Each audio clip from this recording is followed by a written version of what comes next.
Trevor, if you don't mind, okay, so lead source, you talked about a consistent flow of lead source is a great way to get started, because the reality is you could have the contractors, you can have all those people in place, you could have the money, but if you don't have a deal, you're not going to flip a house, right? Yeah, and the rest of that will go away. If you're not consistently feeding your network of contractors and hard money lenders, guess what? They find business elsewhere also. Exactly. So there's a little bit of give and take on that. We have specific people that we have long-standing relationships with that we try to keep them as busy as possible so that they will continue to service or make deals with us, right? And pay attention to the needs that we have when we buy a house.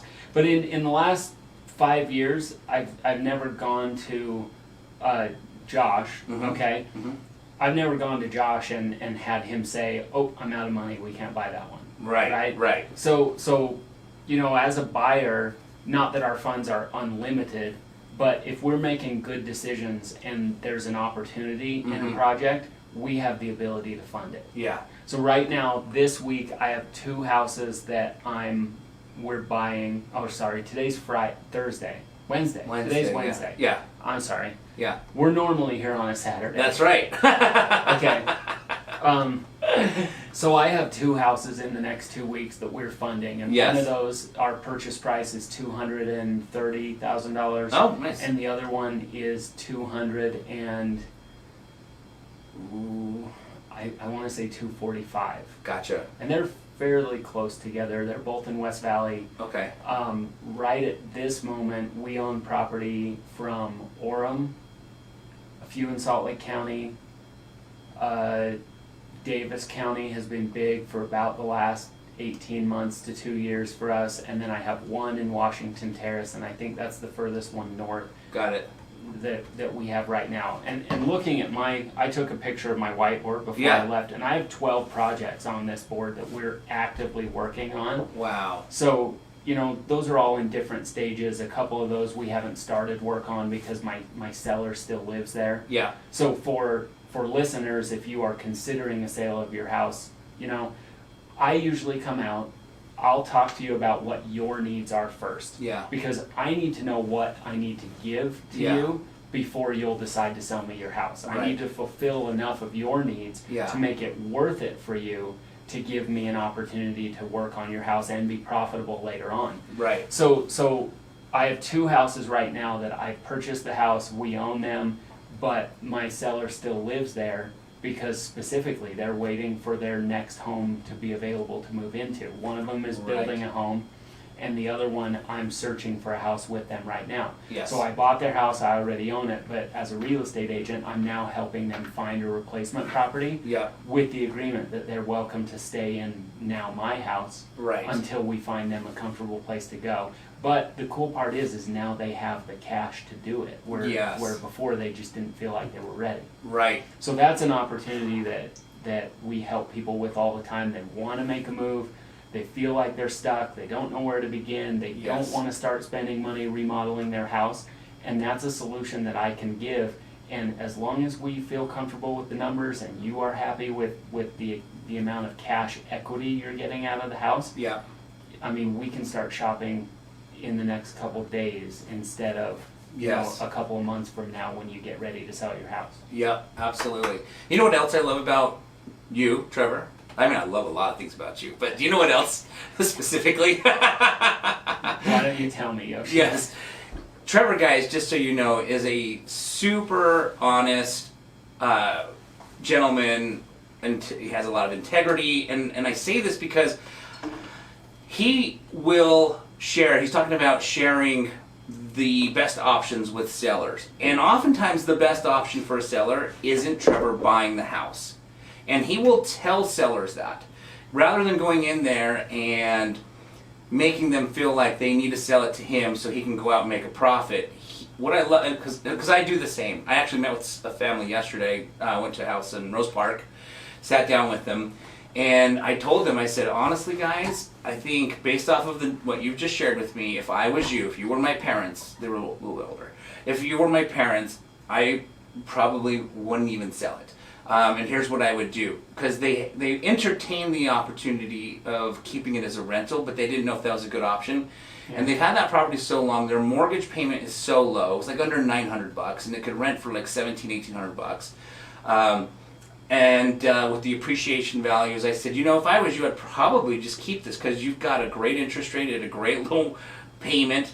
And I would probably just do a couple things to the remodeling and then hold this long term, because they had asked if that's what they said, what would you do? And after walking through the property, I said, I'd actually not even sell it. If I was in your shoes, I would keep it. And you do that too. And, yes. And that's why, just to be clear, that's one of the things that I really love about Trevor is that when he comes to your home and sits down with you, he's giving honest, valuable options and scenarios for people to not feel like they've been pressured into a sale.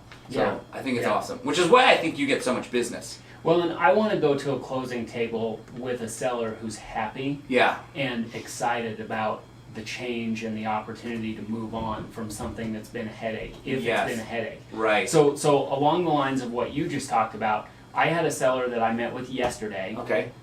Him and his wife, his wife is in a wheelchair, and he wants to sell their home that has a lot of stairs and find a house that is a single level living. Okay.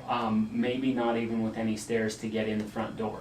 Got it. Okay. Got it. So if you're listening and you have a property that is single level living in Salt Lake County, I would love to hear from you, and we're going to give my phone number out at the end, I'm sure. Yeah. I'll give my phone number out right now. Yeah, please. My phone number is 801-712-4797.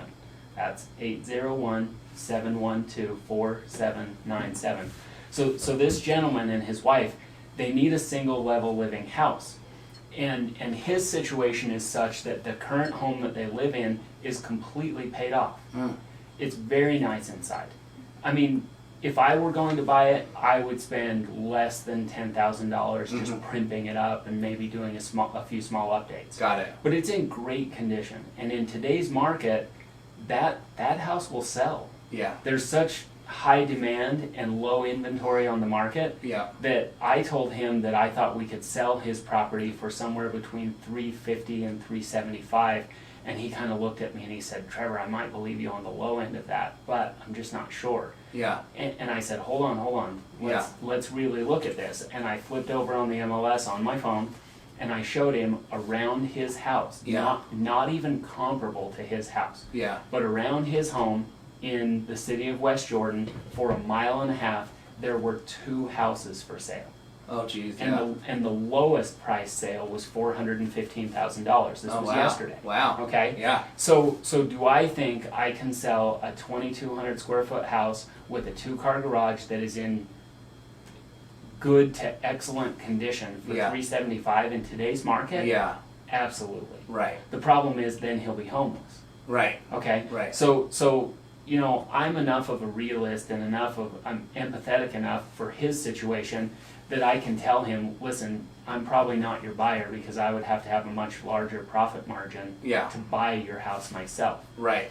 But what I think we can do is you own this house free and clear. We need to shop for a new house first. Yeah. So, listeners, if you have a single